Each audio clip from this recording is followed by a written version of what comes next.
मेरा नाम है तेजेश दीक्षित और आज हम पढ़ने वाले हैं क्लास 10th चैप्टर है फिज़िक्स का इलेक्ट्रिसिटी रिवीजन करने वाले हैं इसका। तो इलेक्ट्रिसिटी जो चैप्टर है ये न्यूमेरिकल्स के लिहाज से बड़ा इंपॉर्टेंट चैप्टर है, इसलिए अच्छे से इसको पढ़िएगा।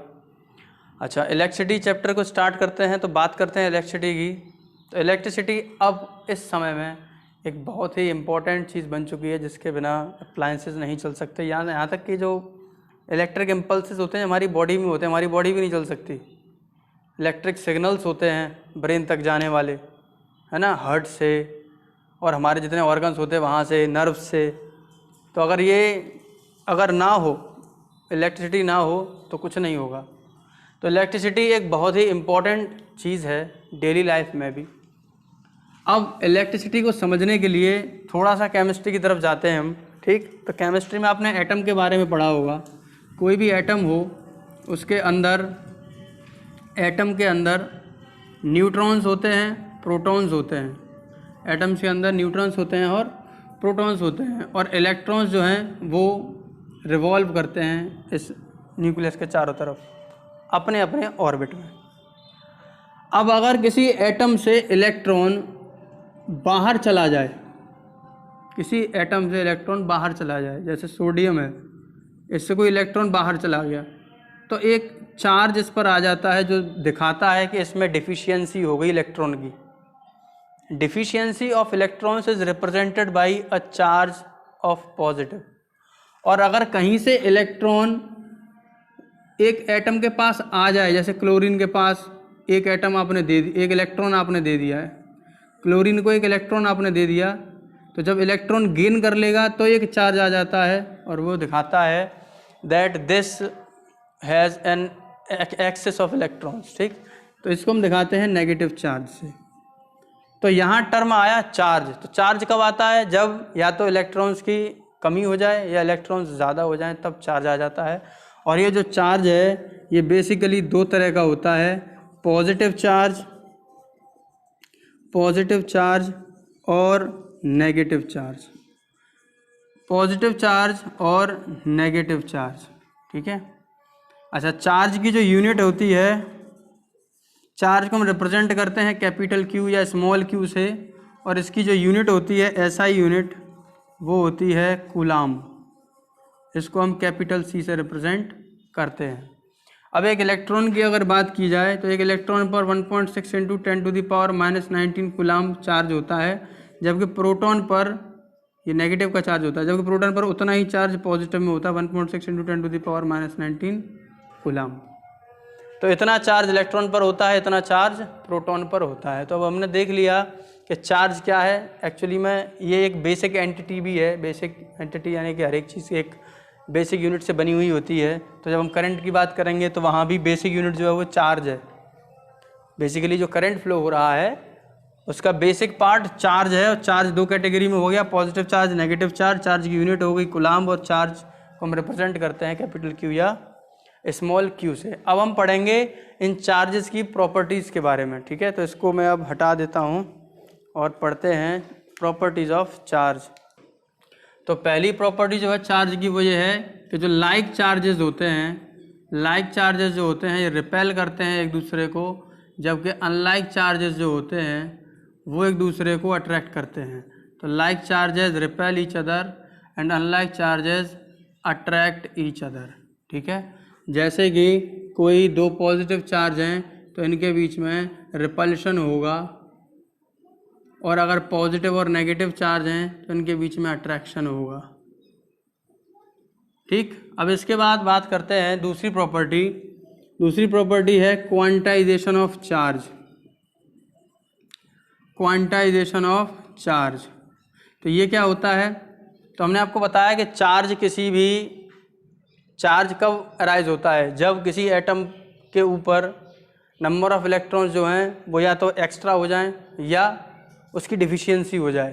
तो चार्ज को जनरली हम रिप्रेजेंट करते हैं इलेक्ट्रॉन्स के नंबर्स के ऊपर ही, यानी कि Q = NE, इस फॉर्म में रिप्रेजेंट करते हैं, where N is integer.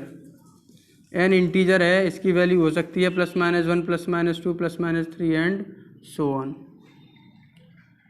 Charge को आप कैसे रिप्रेजेंट करोगे कि कितने इलेक्ट्रॉन्स लूज किए या कितने इलेक्ट्रॉन्स गेन किए, 2 इलेक्ट्रॉन लूज कर दिए या 3 कर दिए या 4 कर दिए या 5 कर दिए, या गेन कर लिए तो 1 गेन कर लिया कि 2 गेन कर लिया कि 3 गेन कर लिया कि 4 गेन कर लिया। मान लो 1 इलेक्ट्रॉन लूज कर दिया तो +1 का चार्ज आ जाएगा, 2 कर दिए तो +2 का चार्ज आएगा, 3 कर दिए तो +3 का चार्ज आएगा। ये कब आएगा? जब डोनेट कर दे इलेक्ट्रॉन, तब इलेक्ट्रॉन्स चले जाएं तब। और इलेक्ट्रॉन्स अगर गेन कर लिए तो क्या होगा? तो -1 चार्ज आ गया, -2 चार्ज आ गया, -3 चार्ज आ गया। ये कब है? जब इलेक्ट्रॉन्स गेन कर लें तब। तो डोनेट करने पर प्लस का चार्ज आने लग जाता है, गेन करने पर माइनस का चार्ज आने लग जाता है, इसीलिए यहाँ +-1 +-2 +-3 लिखा गया। तीसरी जो प्रॉपर्टी है वो है conservation of charge. Conservation of charge ये कहता है कि टोटल चार्ज जो है किसी भी आइसोलेटेड सिस्टम में, total charge in an isolated system remains conserved. इसका मतलब ये है कि चार्ज को आप ना क्रिएट कर सकते हो ना डिस्ट्रॉय कर सकते हो, ठीक है। ये तो आइसोलेटेड सिस्टम में कंजर्व रहता है। इसके बाद फोर्थ प्रॉपर्टी है वो है कूलम्ब्स लॉ की।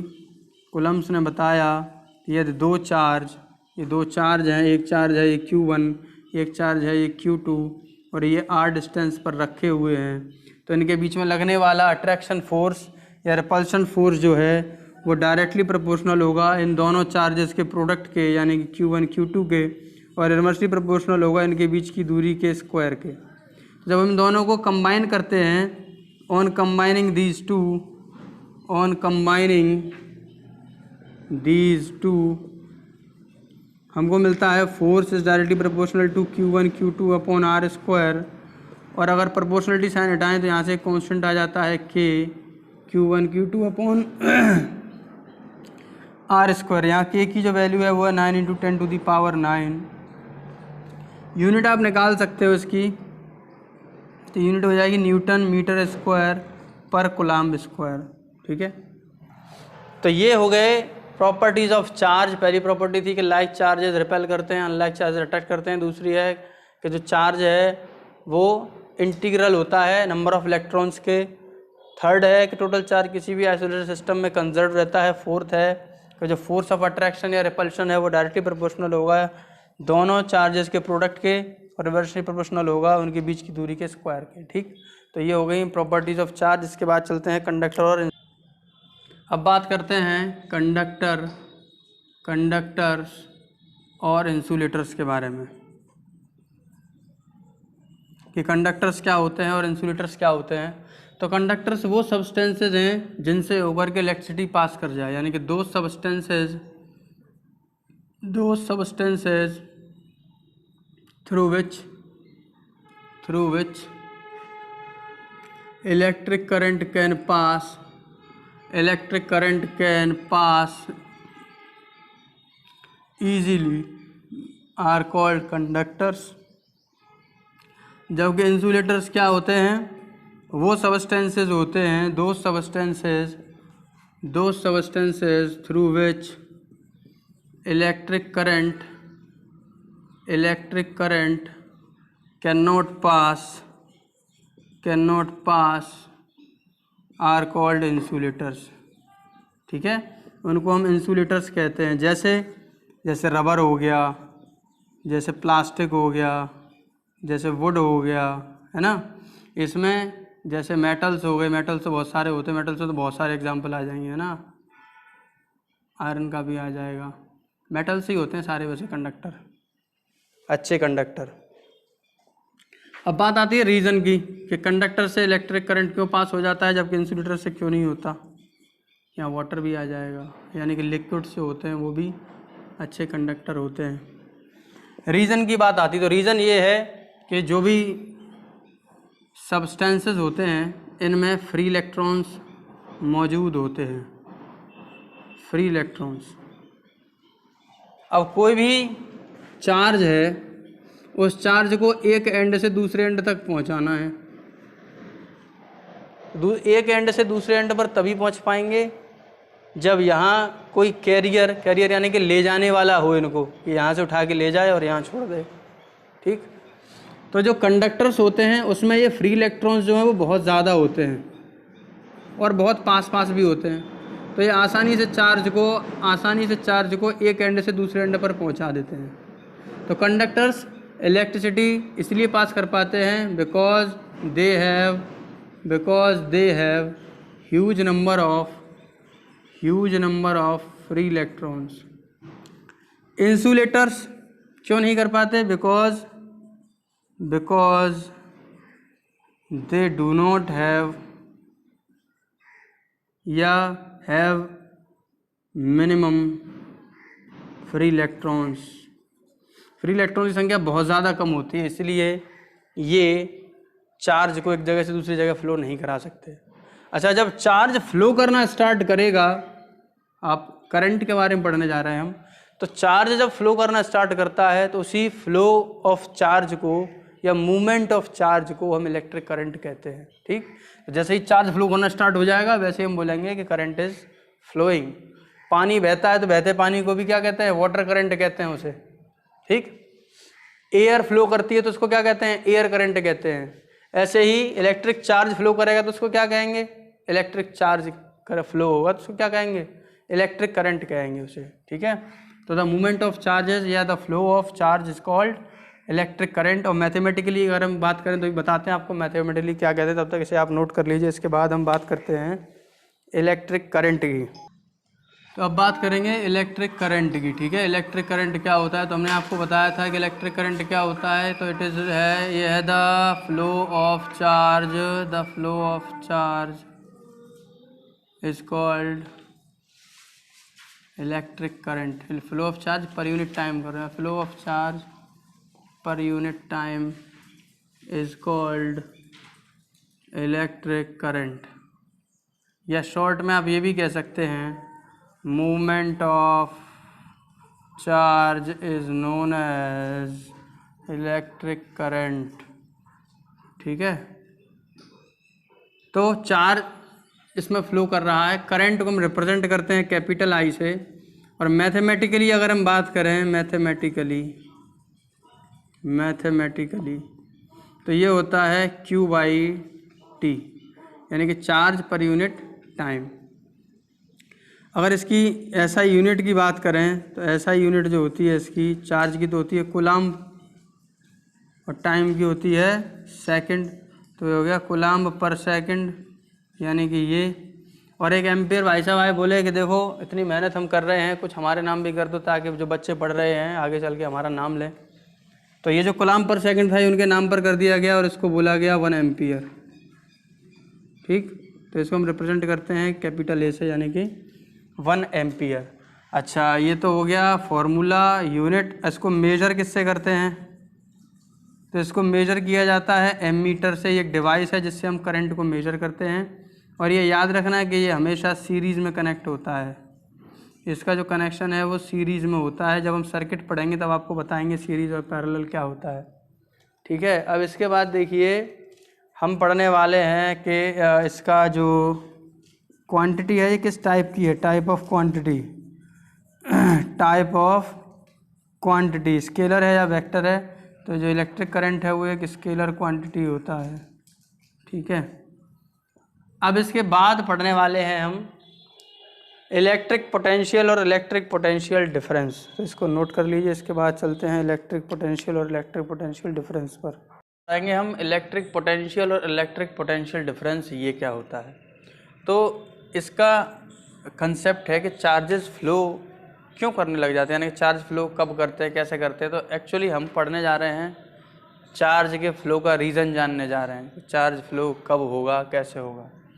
तो इससे पहले हम समझते हैं पोटेंशियल डिफरेंस के बारे में, ठीक है। चाहे वाटर हो, अब जैसे एग्जाम्पल ले रहे हैं हम कि मान लो वाटर है और ये वाटर 2 कंटेनर में फिल किया गया है, ठीक। इसमें वाटर यहाँ तक फिल है और इसमें जो वाटर है वो यहीं तक फिल है केवल, और आपने इसको कनेक्ट कर दिया एक पाइप से और यहाँ लगा दिया वॉल्व, वो घुमाने वाला होता है ना वो। अब जब आप इस वॉल्व को ओपन करोगे तो वाटर किधर से किधर को फ्लो होगा, ये हमको देखना है, वाटर किधर से किधर फ्लो होगा। तो जाहिर सी बात है वाटर फ्लो होगा जहाँ ज़्यादा राइज है हाइट में वहाँ से, जहाँ कम राइज है हाइट में वहाँ पर। इससे कोई मतलब नहीं है कि इसकी जो विड्थ है वो क्या है या कितनी क्वांटिटी इसमें फिल है, लेवल में डिफरेंस होना चाहिए। तो वाटर लेवल इसकी ज़्यादा है इसकी कम है, तो वाटर क्या होगा, इधर से इधर को फ्लो करेगा, जहाँ ज़्यादा फिल है वहाँ से कम की तरफ। यानी कि ज़्यादा फिल का मतलब हायर पोटेंशियल से लोअर पोटेंशियल की तरफ फिल करेगा ये, यानी कि फ्लो होगा वाटर।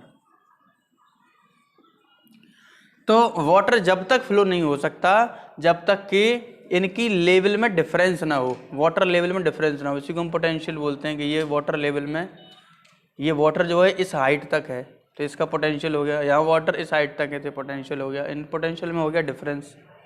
जब दोनों पोटेंशियल में डिफरेंस हो गया तभी वाटर फ्लो कर सकता है। और कब तक फ्लो करेगा, जब तक ये सेम हाइट पर नहीं आ जाएंगे तब तक फ्लो करता रहेगा।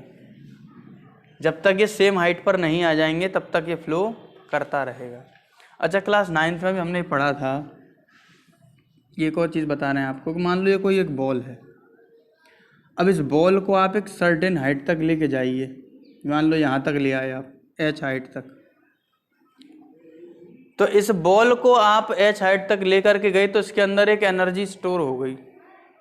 क्यों एनर्जी स्टोर हुई, क्योंकि आपने इस पर कुछ वर्क किया। वर्क क्या किया कि इस पर लग रहा था नीचे ग्रेविटेशनल फोर्स, आपने ग्रेविटेशनल फोर्स के अगेंस्ट कुछ वर्क किया और वही वर्क एनर्जी के रूप में इस बॉल में पोटेंशियल एनर्जी के रूप में स्टोर हो गया। ठीक है, तो जब भी किसी ऑब्जेक्ट को आप एक हाइट पर लेके जाते हो तो उसके अंदर एनर्जी स्टोर हो जाती है और वो एनर्जी कहलाती है पोटेंशियल एनर्जी। याद रखना, पहले ये बॉल यहाँ पर थी, यहाँ से आपने वो एक ऊंचाई तक लेकर के गए, जैसे ही कुछ ऊंचाई तक लेकर के जाओगे इसके अंदर एनर्जी आ जाएगी। कौन सी एनर्जी आ गई, पोटेंशियल एनर्जी आ गई। और अगर आप इसको उठा के ऊपर तक लेके जाओगे तो कुछ ना कुछ तो वर्क डन किया ही होगा आपने, तो वो वर्क डन एनर्जी के रूप में इसमें स्टोर हो गया, वो कहलाया पोटेंशियल एनर्जी। ठीक है, तो दो चीज़ें अभी देखी हमने। एक चीज़ तो ये सीखी कि अगर पोटेंशियल डिफरेंस है, यानी कि इन दोनों के हाइट में डिफरेंस है, तो वाटर फ्लो करेगा। कब तक करेगा, जब तक कि ये सेम लेवल पर नहीं आ जाते। दूसरी चीज़ ये देखी हमने कि अगर किसी ऑब्जेक्ट को आप सर्टेन हाइट तक लेकर के जा रहे हैं, ठीक, तो उसके अंदर एक एनर्जी स्टोर हो जाती है जिसको हम कहते हैं पोटेंशियल एनर्जी। अब यही सेम कहानी आती है चार्ज में भी। अच्छा, ये आपने हीट में भी देखा होगा, हीट के केस में, कि मान लो कोई एक बहुत गर्म बॉडी है, ये कोई बॉडी ए है और ये कोई बॉडी बी है। इस ए बॉडी का टेम्परेचर ज़्यादा है और बी बॉडी का टेम्परेचर कम है। जब आप इनको आपस में कांटेक्ट की तरफ लेकर के आओगे तो क्या होगा, जो ज़्यादा गर्म होगी ऑब्जेक्ट उधर से हीट ट्रांसफ़र होगी कम की तरफ। ठीक है, तो हीट ट्रांसफ़र किधर हो रही है, हाई एंड से लो एंड की तरफ हो रही है। ठीक, यहाँ भी वाटर कहाँ से फ्लो हो रहा है, हाई एंड से लो एंड की तरफ फ्लो हो रहा है वाटर। ठीक, तो जब भी लेवल में डिफरेंस होता है, चाहे वो वाटर के लेवल में डिफरेंस हो चाहे वो टेम्परेचर में डिफरेंस हो, तो हमेशा हाई एंड से लो एंड की तरफ ही फ्लो करता है। अब यहीं हम कंसेप्ट समझेंगे चार्ज के फ्लो होने का। ठीक, तो इसको अब मैं रब करने जा रहा हूँ, इसके बाद आपको बताते हैं चार्जेस की स्टोरी। अब सपोज दो बॉडी हैं, ए बॉडी और ये बॉडी है बी बॉडी। ठीक है, ये है ए और ये है बी, ये दो बॉडीज़ हैं। इस पर मान लीजिए पॉजिटिव चार्ज है और इस पर मान लीजिए नेगेटिव चार्ज है। अगर नेगेटिव चार्ज इस पर है तो इस पर पॉजिटिव चार्ज की कमी है, और अगर यहाँ पॉजिटिव चार्ज है तो यहाँ पर नेगेटिव चार्ज की कमी है। यही तो है। तो होता क्या है कि अब यहाँ इलेक्ट्रॉन्स की संख्या ज़्यादा है और यहाँ इलेक्ट्रॉन्स की संख्या है ही नहीं, नेग्लिजिबल है। चार्ज का फ्लो, एक्चुअली चार्ज आपने पढ़ा भी है, चार्ज क्या है, इंटीग्रल मल्टीपल ऑफ इलेक्ट्रॉन्स। यानी कि कुल मिला के अगर चार्ज फ्लो कर रहा होगा इसका मतलब इलेक्ट्रॉन्स भाग रहे होंगे इधर उधर, इलेक्ट्रॉन्स जो हैं वो इधर से उधर जा रहे होंगे। सपोज़ यहाँ ये एक सेल लगाया आपने, सेल में एक टर्मिनल होता है पॉजिटिव का और एक टर्मिनल होता है नेगेटिव का, ठीक है। तो ये एक सेल कनेक्टेड है, ठीक, और ये एंड है नेगेटिव टर्मिनल का, तो यहाँ जाहिर सी बात है इलेक्ट्रॉन्स की संख्या ज़्यादा होगी, और ये एंड है पॉजिटिव टर्मिनल का, तो यहाँ जाहिर सी बात है कि यहाँ पॉजिटिव चार्ज है, यहाँ नेगेटिव चार्ज है, पॉजिटिव चार्ज है। अब इलेक्ट्रॉन्स फ्लो करते हैं, ठीक, तो इलेक्ट्रॉन्स फ्लो करना स्टार्ट करेंगे। अब क्योंकि यहाँ इस टर्मिनल पर नेगेटिव चार्ज की मात्रा बहुत ज़्यादा है, यानी कि इलेक्ट्रॉन्स जो हैं वो इस एंड पर बहुत ज़्यादा हैं, और यहाँ इलेक्ट्रॉन्स है ही नहीं, तो इलेक्ट्रॉन्स कहाँ से कहाँ फ्लो करेंगे? जाहिर सी बात है इलेक्ट्रॉन्स इस पॉइंट से इस पॉइंट की तरफ फ्लो करेंगे, यानी कि एंटी क्लॉकवाइज फ्लो करेंगे। इलेक्ट्रॉन्स फ्लो कर रहे हैं, ठीक है, इलेक्ट्रॉन्स फ्लो करना स्टार्ट हो गए, तो जो फ्लो ऑफ इलेक्ट्रॉन्स है वो एंटी क्लॉकवाइज डायरेक्शन में है। इलेक्ट्रॉन्स ही तो हैं ये चार्ज। अब जो करंट की डायरेक्शन है, करंट की डायरेक्शन ये हमेशा इलेक्ट्रॉन्स के फ्लो है उसकी अपोजिट डायरेक्शन में होती है, यानी कि इधर। तो करंट की होगी क्लॉकवाइज, और जो ये नेगेटिव चार्ज यानी कि जो इलेक्ट्रॉन्स हैं इनकी डायरेक्शन किधर होगी? Anti clockwise. क्यों हो गई ये भी हमने आपको बताया कि ये यहाँ पर ज़्यादा मात्रा है, यहाँ पर मात्रा कम है, यानी कि ये हायर पोटेंशियल पर है, ये लोअर पोटेंशियल पर है, तो हायर पोटेंशियल से लोअर पोटेंशियल की तरफ जाएगा। तो इस तरह से ये करंट फ्लो भी करता है। अब बात करते हैं इलेक्ट्रिक पोटेंशियल की डेफिनेशन के ऊपर चलते हैं। ये तो हमने बात कर ली कि इलेक्ट्रिक पोटेंशियल क्या होता है। अब हम बात करने जा रहे हैं इलेक्ट्रिक पोटेंशियल की। तो देखो, कोई एक ऑब्जेक्ट है और इस ऑब्जेक्ट पर पॉजिटिव चार्ज एक्यूमुलेट हो गया है, चार्ज यहाँ पर आ गया पॉजिटिव चार्ज, ठीक है, और यहाँ कोई चार्ज इन्फिनिटी पर कोई एक और चार्ज रखा है positive charge, positive unit charge है ये, ठीक। अब ये पॉजिटिव यूनिट चार्ज है, इसको अगर आप इसके पास लेकर के आओगे तो ये लाइक चार्जेस हैं, एक दूसरे को रिपेल करेंगे कि नहीं? रिपेल करेंगे ये तो, क्योंकि हमने प्रॉपर्टीज ऑफ चार्ज में पढ़ा था कि लाइक चार्जेस जो होते हैं वो एक दूसरे को रिपेल करते हैं, तो इसको धकेलेगा पीछे की तरफ, फोर्स ऑफ रिपल्शन लगेगा, पीछे की तरफ जाएगा। लेकिन आप फिर भी चाहते हो कि चार्ज थोड़ा सा आगे यहाँ आ जाए, इसको यहाँ से हटा के आप यहाँ लाना चाहते हो। तो अगर यहाँ से इस चार्ज को आप यहाँ लाना चाह रहे हो तो आपको कुछ ना कुछ वर्क तो करना पड़ेगा। इस चार्ज को एक अननोन पोजीशन से इस पोजीशन तक लाने में आपको कुछ ना कुछ तो अमाउंट ऑफ वर्क डन करना पड़ेगा, और वही अमाउंट ऑफ वर्क डन जो है वो एनर्जी के रूप में स्टोर होता है, पोटेंशियल एनर्जी के रूप में। और क्योंकि इलेक्ट्रिसिटी चैप्टर है इसलिए वो टर्म कहलाता है electric potential energy, electric potential energy, ठीक। तो जब एक चार्ज को आप एक पॉइंट से दूसरे पॉइंट पर लेकर के जा रहे हो तो कुछ ना कुछ वर्क डन आपको करना पड़ेगा, और वही वर्क डन पोटेंशियल एनर्जी के रूप में स्टोर होता है, जिसको हम इलेक्ट्रिक पोटेंशियल एनर्जी कहते हैं, ठीक। और यही electric potential energy per unit charge कहलाता है electric potential, is called electric potential. अब आसान शब्दों में अगर हम कहें तो कह सकते हैं क्या? हम कह सकते हैं कि इलेक्ट्रिक पोटेंशियल के बारे में अगर आपसे कोई पूछे तो आप कह सकते हो the amount of work done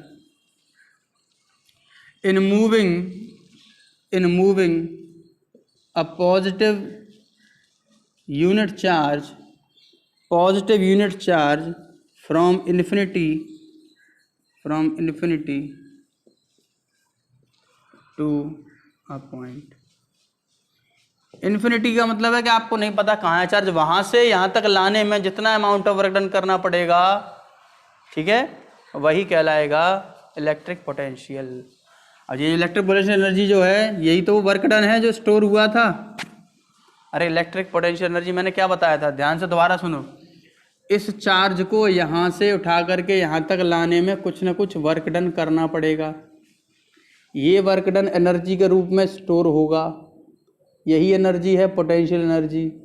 और क्योंकि इलेक्ट्रिसिटी का कंसेप्ट है तो ये हो गया इलेक्ट्रिक पोटेंशियल एनर्जी। तो कुल मिला के है तो वर्क डन ही, वो भी पर यूनिट चार्ज। चार्ज को आप लिखते हो क्यू से, पर यूनिट का मतलब होता है अपॉन, इसको हम इलेक्ट्रिक पोटेंशियल कहते हैं। ठीक है, तो मान लो कि ये पॉइंट जहां पर आप चार्ज को लेकर आए हो ये ए पॉइंट है। ठीक है, तो इलेक्ट्रिक पोटेंशियल को हम कैपिटल वी से लिखते हैं और ए पॉइंट का आप निकालोगे तो ये हो जाएगा वर्क डन अपॉन चार्ज, यानी कि W बाई क्यू। ये हो गया इलेक्ट्रिक पोटेंशियल। अब इसकी अगर यूनिट की बात की जाए, ऐसा ही यूनिट की अगर हम बात करें तो ऐसा ही यूनिट होती है इसकी वर्क डन की, तो जूल हो गई, चार्ज की क्या हो गई कुलाम्ब, यानी कि जूल पर कुलाम्ब हो गई।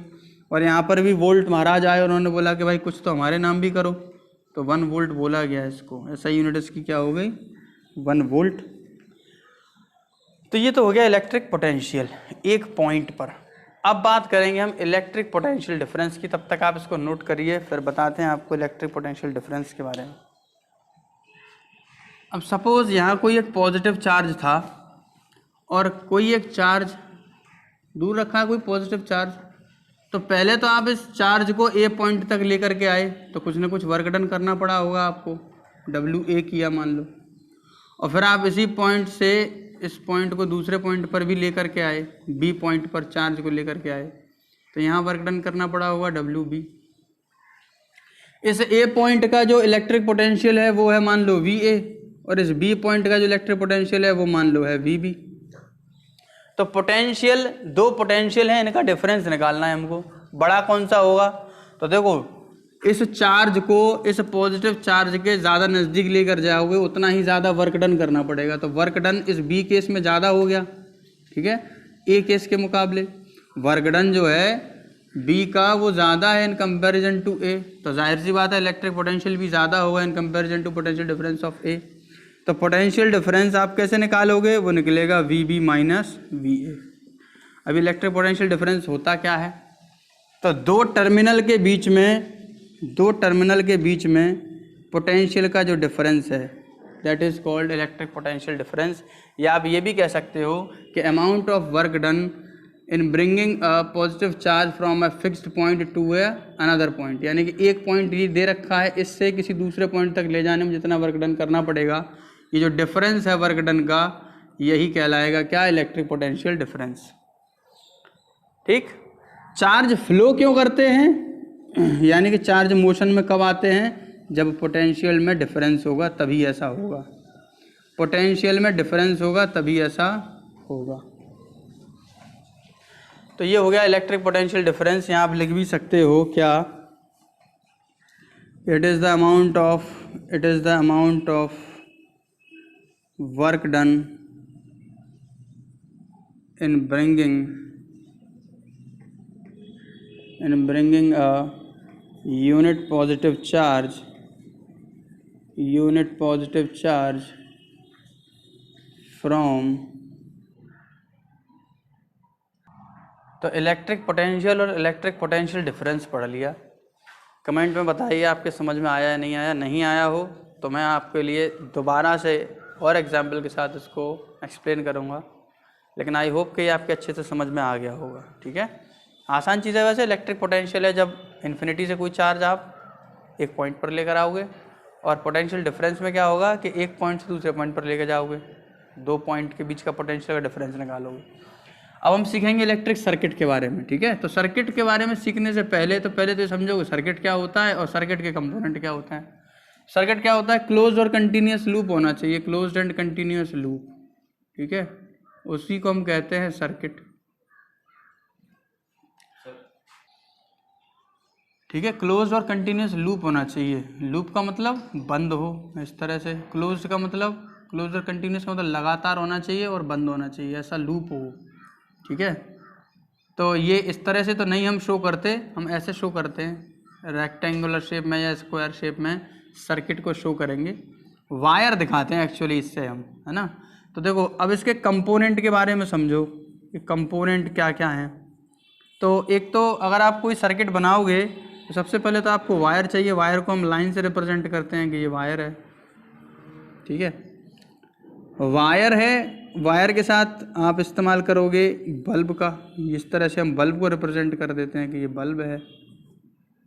इसके साथ साथ आप की का इस्तेमाल करते हैं, यानी कि ये जो स्विच होता है, ये स्विच है जो इस समय ऑन है, सॉरी ऑन कह रहा हूँ, ये स्विच है जो इस समय ऑफ है, और इसको हम बोलते हैं की ओपन। अच्छा, इस तरह से अगर हो तो ये कहलाता है ये स्विच अब ऑन हो गया। जो आपके घर में बल्ब या फैन का स्विच होता है वो आपने ऑन कर दिया, इसको कहते हैं की क्लोज्ड। ठीक है, ये ऐसे भी मिल सकता है आपको, ये ऐसे और ये इस तरह से मिल सकता है, एक ही बात है ये दोनों।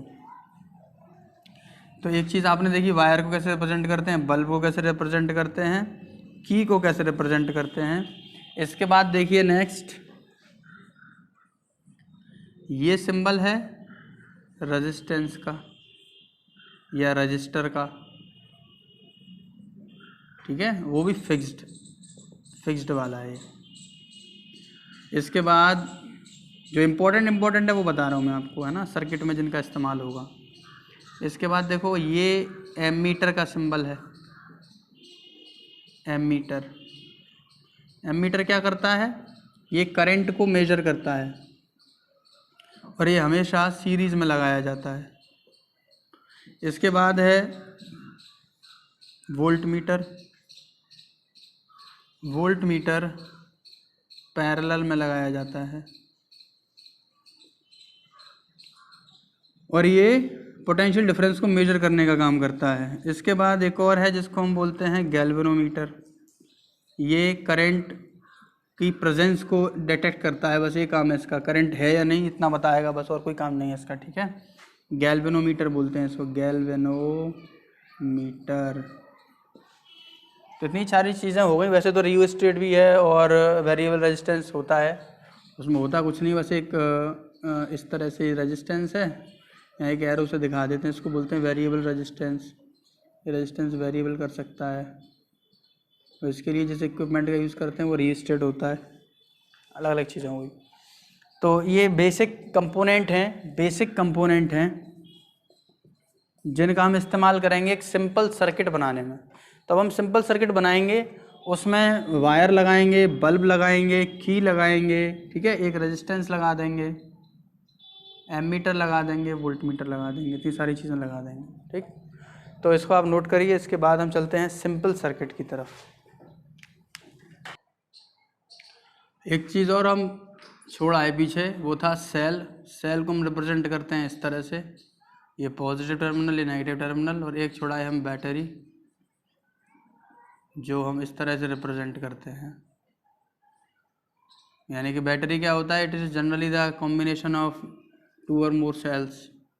ठीक है, ये बैटरी हो गया, ये पॉजिटिव टर्मिनल, ये नेगेटिव टर्मिनल। अब सिंपल सर्किट एक बनाना है हमको, तो क्या करेंगे, सबसे पहले आपने ये वायर लिया और यहाँ अलग अलग चीज़ों को आप फिट करते जाओगे इसमें, है ना। जैसे मैंने यहाँ फिट की पहले की, तो की मैंने इस तरह से दिखा दिया आपको, ऐसे दिखा दो या इस तरह से भी दिखा सकते हो, ऐसे एक ही बात है ये। इसके बाद यहाँ पावर सोर्स लगाओ, जैसे मैंने यहाँ लगा दिया सेल, ये प्लस टर्मिनल, ये माइनस टर्मिनल, ठीक है। इसके बाद यहाँ मैंने लगाया बल्ब, तो ये लग गया बल्ब, ये इसका प्लस टर्मिनल, ये इसका माइनस टर्मिनल। यहाँ लगाया मैंने एमीटर, ये इसका प्लस टर्मिनल, ये इधर का नेगेटिव टर्मिनल। यहाँ आप चाहते तो रेजिस्टेंस भी लगा सकते हो, रेजिस्टेंस लगा दिया ये, और रेजिस्टेंस के 2 टर्मिनल के बीच में आपने लगा दिया वोल्ट मीटर, प्लस टर्मिनल और माइनस टर्मिनल। तो जब ये वायर्स एक दूसरे के पैरेलल हों तो इसको बोला जाता है पैरेलल अरेंजमेंट। ठीक है, इसी में लगा हुआ है वोल्ट मीटर। सीरीज़ का मतलब होता है कि कंटिन्यूस वायरिंग में ही आपने फिटिंग कर दी, तो ये एमीटर भी सीरीज़ में है और ये बल्ब भी सीरीज़ में है और ये रेजिस्टेंस भी सीरीज़ में है। ठीक है, ये सीरीज़ कहलाते हैं, लगातार उसी वायरिंग में आ रहे हैं। ये की है।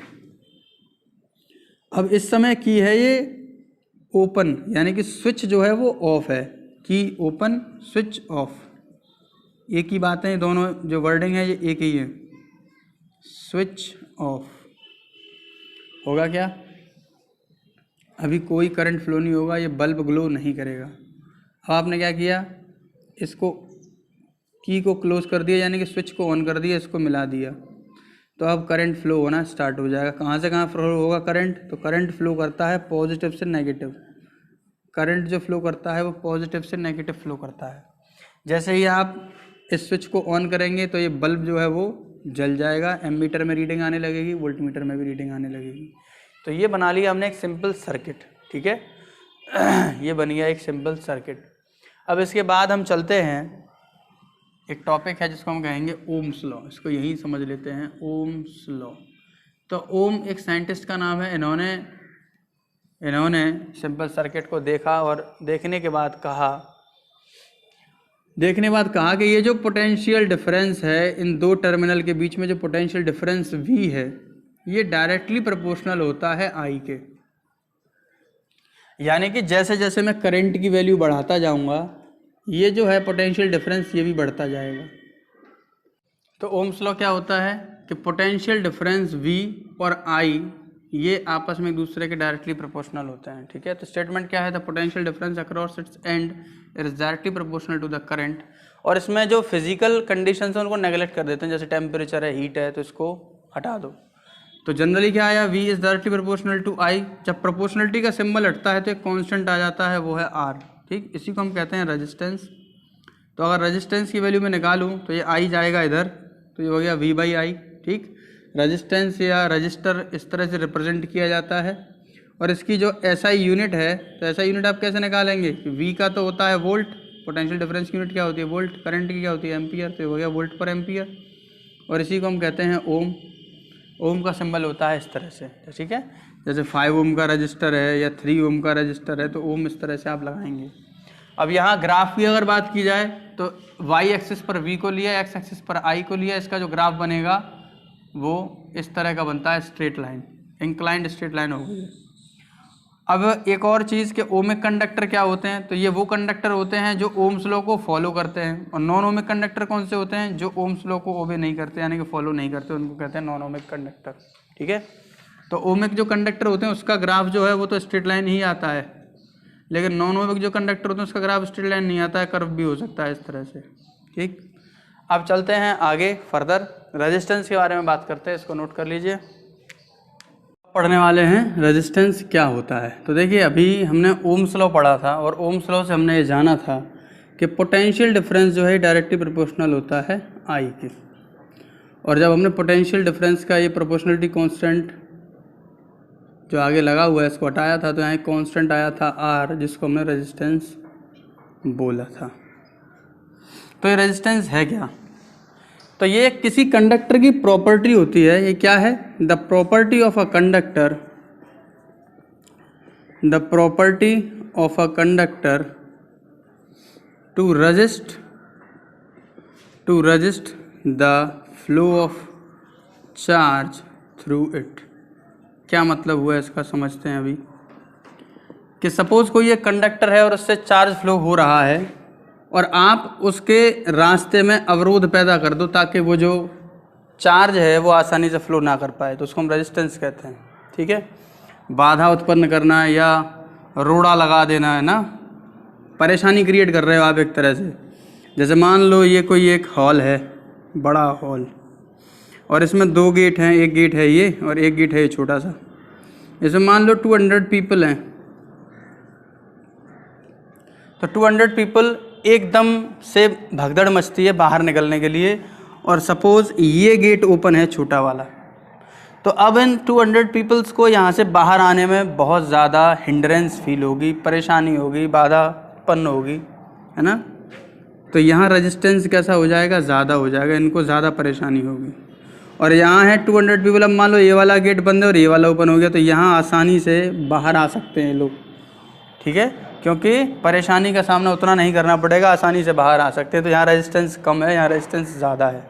तो कोई भी चार्ज जब फ्लो हो रहा है और उसके रास्ते को यदि आप रोकेंगे तो वहाँ रेजिस्टेंस क्रिएट हो जाता है। तो किसी कंडक्टर की एक प्रॉपर्टी है, याद रखिएगा। रेजिस्टेंस क्या है, एक प्रॉपर्टी है कंडक्टर की जिसमें फ्लो ऑफ चार्ज को रेजिस्ट होता है, ठीक, उसको रेजिस्टेंस कहते हैं। अब ये जो रेजिस्टेंस है ये जो रेजिस्टेंस है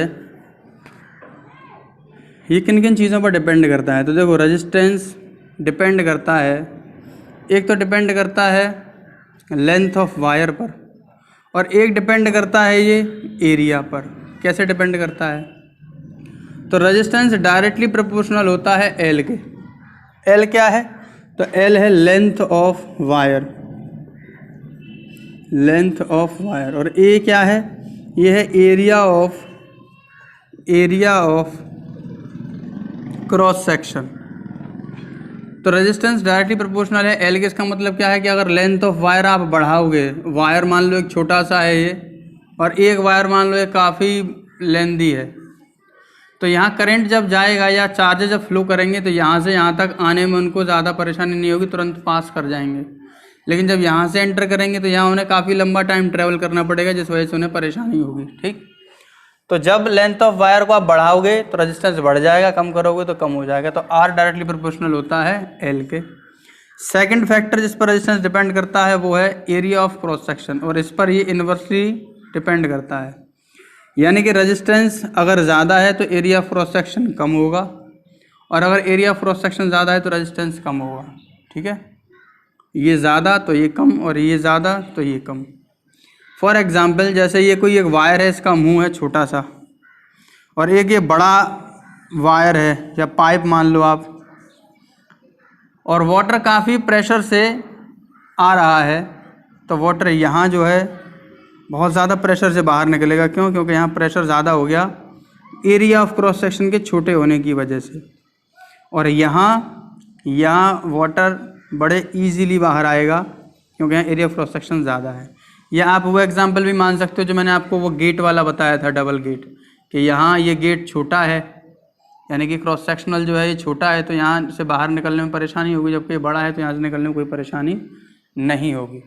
अब मैंने क्या किया, इन दोनों फैक्टर्स को कंबाइन किया, तो कंबाइन करने के बाद क्या आएगा, R will be directly proportional to L by A, और जब मैं यहाँ से प्रोपोर्शनलिटी कॉन्स्टेंट ये हटाऊँगा प्रोपोर्शनलिटी, तो यहाँ एक कॉन्स्टेंट आएगा that will be rho L A, और रो क्या है? ये है रजिस्टिविटी, इसको हम कहते हैं रजिस्टिविटी। तो रो की वैल्यू क्या होगी? तो रो की वैल्यू होगी R into A upon L. और अगर एसआई यूनिट की बात की जाए तो इसकी एसआई यूनिट क्या होगी? तो रेजिस्टेंस की तो ओम होती है, एरिया की होती है मीटर स्क्वायर, और एल लेंथ है, ये भी मीटर में, मीटर से मीटर कैंसिल हो गया, ओम मीटर आया। तो रजिस्टिविटी की जो यूनिट है वो होती है ओम मीटर। तो इतने में हमने सीखा रेजिस्टेंस के बारे में। रेजिस्टेंस का जो सिंबल है वो कुछ इस तरह से होता है। ठीक, तो इसको आप नोट करिए। अब इसके बाद चलते हैं रेजिस्टेंस के कॉम्बिनेशन के ऊपर। तो अब है देखो रेजिस्टेंस कॉम्बिनेशन में कैसे आते हैं। तो ये जो रेजिस्टेंस हैं या तो सीरीज़ में रहेंगे, सीरीज़ का मतलब है एक के बाद दूसरा, उसके बाद तीसरा, एंड सो ऑन। ठीक है, इसको हम बोलते हैं सीरीज़ कॉम्बिनेशन, सीरीज़ कॉम्बिनेशन। और इसमें क्या होता है कि मान लो सपोज़ ये R1 रेजिस्टेंस है, ये R2 रेजिस्टेंस है, ये R3 रेजिस्टेंस है, और ये Rn रेजिस्टेंस है। आपसे पूछा जाएगा बताओ टोटल रेजिस्टेंस क्या होगा। तो जब सीरीज़ कॉम्बिनेशन हो और उसमें आपसे पूछा जाए नेट रेजिस्टेंस क्या होगा, तो नेट रेजिस्टेंस आप निकालेंगे Rn, इन सभी को ऐड कर दीजिए, यानी कि R1 plus R2 plus R3 up to Rn। इसी तरीके से पैरेलल कॉम्बिनेशन भी होता है, पैरेलल कॉम्बिनेशन। ये क्या होता है कि अगर रेजिस्टेंस मान लो एक रेजिस्टेंस ये है, एक रेजिस्टेंस ये है, एक रेजिस्टेंस ये है, एक रेजिस्टेंस ये है, बीच में है यहाँ तक है ना, बहुत सारे रेजिस्टेंस हैं, ये भी बहुत सारे हैं। ये मान लो R1 है, ये मान लो R2 है, ये मान लो R3 and dash dash up to Rn। तो अगर पैरेलल में रेजिस्टेंस है और आपसे पूछा जा रहा है कि इनका नेट रेजिस्टेंस कितना होगा, तो ये लिखा जाएगा 1/R net is equal to 1/R1 plus 1/R2 plus 1/R3 and up to 1/Rn। ठीक है, ये हो गया। तो इस तरह से आप सीरीज़ और पैरेलल कॉम्बिनेशन के रेजिस्टेंस को ऐड कर सकते हैं। और क्वेश्चंस में कभी कभी मिक्स्ड कॉम्बिनेशन भी आ जाते हैं। मिक्स्ड कॉम्बिनेशन का मतलब है कि सीरीज़ में भी दिया हुआ है और कुछ पैरेलल के भी जोड़ रखे हैं इस तरह से। तो ये पहले सेटअप को एक बनाया जाता है, फिर इनको जोड़ दिया जाता है। तो इसके न्यूमेरिकल्स हम बाद में कराएंगे तो आपको क्लियर हो जाएगा किस तरह से इसके न्यूमेरिकल्स होते हैं। तो ये तो कंसेप्ट है एक तरह से। अब इसके बाद हम चलते हैं, ये तो रेजिस्टेंस तक का टॉपिक ख़त्म हो गया और इसको हम पार्ट 1 में ही कवर कर रहे हैं। पार्ट 2 में हम पढ़ेंगे जूल्स लॉ ऑफ हीटिंग के बारे में, उसका एक डेरिवेशन है उसको पढ़ेंगे, कॉमर्शियल यूनिट है उसको पढ़ेंगे और न्यूमेरिकल्स भी उसी पार्ट में देखेंगे। तो ये फर्स्ट पार्ट यहाँ फिनिश हो गया है। वीडियो आपको पसंद आया हो तो इसको आप लाइक करिए, अपने दोस्तों के साथ शेयर करिए और इस चैनल को सब्सक्राइब करें ताकि और वीडियोज़ आपको मिलते रहें। आपके जितने भी चैप्टर्स हैं फिज़िक्स के, केमिस्ट्री के, मैथमेटिक्स के, वो सारे इसमें कवर होने वाले हैं। तो इसको आप कवर कर लें। मेंटी क्विज़ भी हम जल्दी ही कराएंगे स्टार्ट, और जल्दी से जल्दी आप सब्सक्राइबर काउंट को बढ़ाने के लिए अपने फ्रेंड्स के साथ इसको शेयर करें। ठीक है, थैंक यू।